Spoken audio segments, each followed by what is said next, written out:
As we get older, one muscle that begins to matter even more, but it's kind of always mattered, is the rotator cuff. And I find that nobody talks about this. Everyone talks about biceps and triceps, but everyone forgets rotator cuff. Now, if you work your biceps and your triceps and don't work your rotator cuff equally, then your shoulder structure, because your rotator cuff is like a cuff of 4 muscles here, 4 small muscles.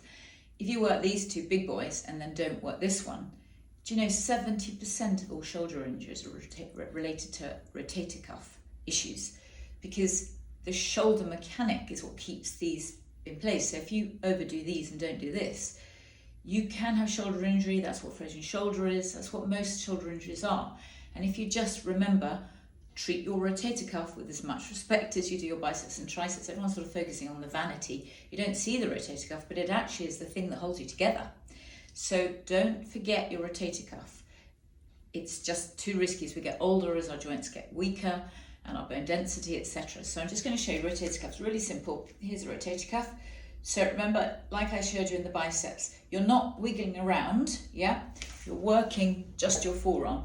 Again, standing, you kind of wobble around quite a lot of people losing their balance. So just sit, it's quite easy. Focus on the arm, and then the rotator cuff, you're feeling a rotation, okay? You're feeling a rotation, you're not swinging around. The forearm, yeah, is the only thing moving. The rest of the arm stays still. This is your rotator cuff.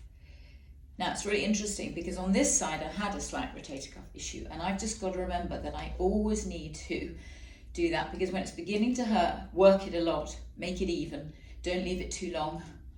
Yeah, and that is your rotator cuff. Another one you can do, another way, is squeezing. This is rotator cuff, okay? Squeezing it open, squeezing it closed. I can really feel that, squeezing it open. So again, nothing's moving, elbows are in, just rotator cuff. Yeah, so respect it, work it, and avoid shoulder injury. I'm menopause body, and I'm just here to help.